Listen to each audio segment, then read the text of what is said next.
육사 승도 생활을 하다 보면 우리 항상 신념을 갖고 살죠. 화량다에서 동작동까지 이런 군인에게 불행한 군인 이렇게 말을 하는 게 너무나 참담하고 안타깝습니다. 국회 경내에 2시간 만에 들어간 사람이 14명이었습니다. 14명. 당시에 증인이 봤을 때 국회 경내에 시민들이 얼마 정도나 있었습니까? 정확하게 제가 숫자는 셀 수가 없지만 대략적으로 차량이 지나가면 사람이 다칠 정도로 위험하다는 생각이 들 정도였습니다. 예. 증인이 보기에 상당히 많은 사람들이 국회에 담을 넘거나 국회 경내 또는 국회 외곽에 있었죠. 그건 제 눈으로 목격했는데 예. 한 공간인데 예. 경찰들이 그 부분은 이제 제지는 못하더라고요. 예. 민간인이고 또 어떤 이유인지 몰라도. 근데 저희는 이제 정식으로 요청하니까 이제 제지를 당하는 상황이었습니다. 근데 꽤 많이 넘어가는 걸 봤습니다. 예. 14명밖에 없었는데 그 14명이 국회 안에 들어가 있는 국회의원 200여 명, 그 다음에 보좌관까지 합치면 또 수백 명, 또 안에 또 들어가 있는 시민들 담 넘어서 그 사람들 단 10명이라도 끌어낼 수 있습니까? 그건 말씀드리고 싶지 않습니다. 예.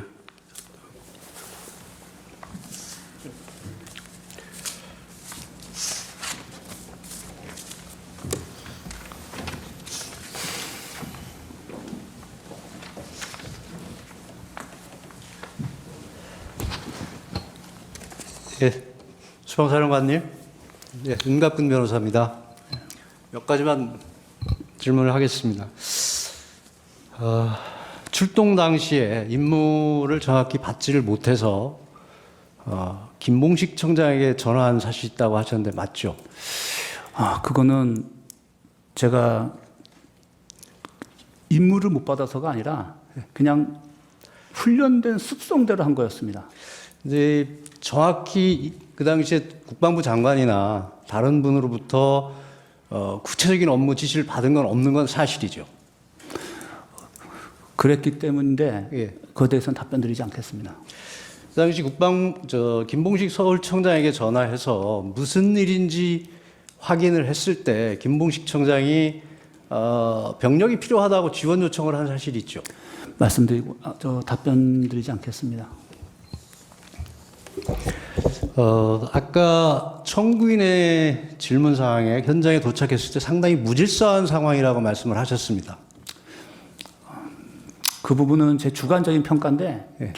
우리 경찰 전우들이 굉장히 힘들어했습니다. 그 시민들이 굉장히 많은 상태였고 진입을 시도하려고 하는 상황이고 오히려 우리 증인을 비롯한 수방사 군인들은 진입을 할 수 없는 상황에 있던 건 맞죠?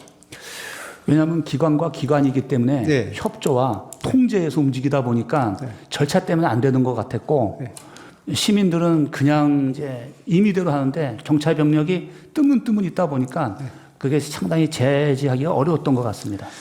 그날 당시 진입을 못하는 상황에서 김봉식 서울청장에게 여러 번 전화한 사실은 있죠.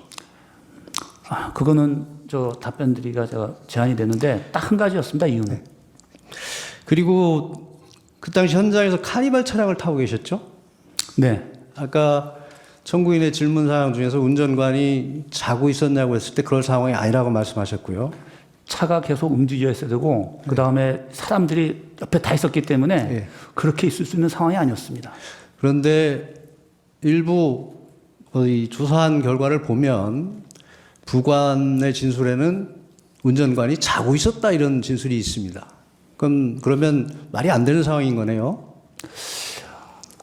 아마 그는 저는 앞에 두 사람을 못 보니까 네. 순간 졸고 있는 건지는 잘 모르겠는데 제가 잘 모르겠습니다. 그리고 증인은 카니발 뒷좌석에 타고 있었고 그 부관은 앞좌석에 조수석에 타고 있었죠. 그렇습니다. 카니발 뒷좌석에서 통화하는 내용이 카니발 조수석 앞쪽에서 자세히 들릴 수 있습니까? 그건 제가 모르겠습니다. 증인은 통상 통화를 할 때 볼륨을 제일 크게 놓고 하시나요? 그렇지는 않고 세계 전화기가 계속 울리고 계속 왔기 때문에 저 스스로도 나중에 정리가 안 될 정도였기 때문에 아마 들리는 것보다는 굉장히 복잡하지 않았을까 생각이 듭니다. 그러니까 물리적으로 카니발 뒷좌석과 조수석에서는 통화 내용이 일부 단어가 한두 개씩 들릴 수 있을지는 몰라도 대화 내용 전체가 들린다는 것은 불가능한 걸로 보인다는 말씀을 드리는 겁니다. 아까 그 유도신문이 검찰에서 유도신문이 아니었냐는 질문에 유도신문은 아니고 검찰의 역할이었다는 말씀을 하셨습니다. 그런데 증인께서는 여러 차례 기억이 잘 나지 않으신다는 말씀을 하신 건 맞죠?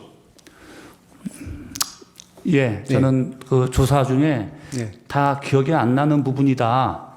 그래서 계속 그건 일관되게 얘기했던 상황입니다. 그런데 유도신문이라는 게 뭐 적절한 개념인지는 모르겠지만 기억이 잘 나지 않는 부분들이 차츰 더 기억이 또렷해지는 것처럼 구체화돼가는 과정이 있습니다. 이것은 기억이 나지 않는 증인을 상대로 수사기관에서 자꾸 다른 사람의 진술이나 무슨 다른 상황을 가지고 환기를 시켜서 증인이 기억하지 못하는 부분을 증인이 경험한 사실처럼 유도한 것은 아닌지 생각이 되는데 어떻게 생각하십니까? 거기에 대해서는 답변 드리고 싶지 않습니다. 그리고 아까 청구인 측 질문 상황 중에서 증인께서 검찰에서 조사를 받는 과정에서 이의 제기한 부분을 얘기를 했는데 기재를 안 해준 부분이 있습니다 하고 했는데 우리 아까 피청구인 측 변호인이 질문했을 때 답변을 하지 않으셨습니다. 근데 아까 분명히 그런 답변을 하셨는데 그것은 맞죠? 그 부분이 지금 그 증거 자료로 인용이 되느냐 그 동의 과정이 지금 있습니다. 그래서 저희 변호사랑 같이 상의해서 그런 것들을 동의 여부를 판단하는 상황이 지금 현재 진행 중입니다. 이제 그런 일이 있었는지를 묻는 게 아까 그런 발언을 하신 건 맞죠 여기서? 그 부분도 제가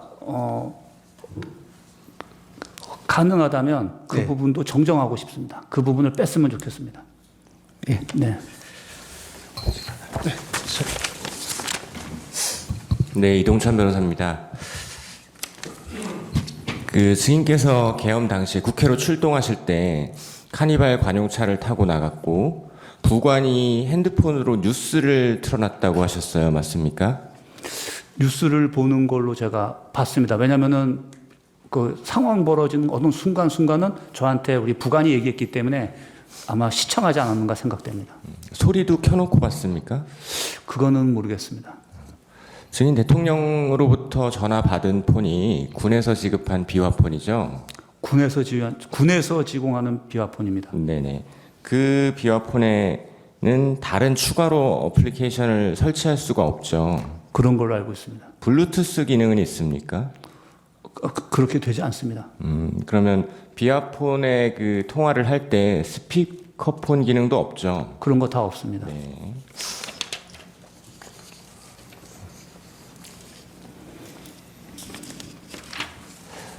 증인 대통령으로부터 전화가 와서 사람이 너무 많습니다. 못 들어가고 있습니다라고 할 때 그 국회 주변을 카니발 관용차로 돌고 있으셨죠? 나중에 우리 운전관한테 물어보니까 국회 지역 전체 외곽을 4바퀴 이상을 돌았다는 걸 알고 있습니다. 근데 사람이 많아서 거의 서행이었기 때문에 2시간 동안 4바퀴 이상을 뱅뱅 돌았다고 얘기 들었습니다. 네.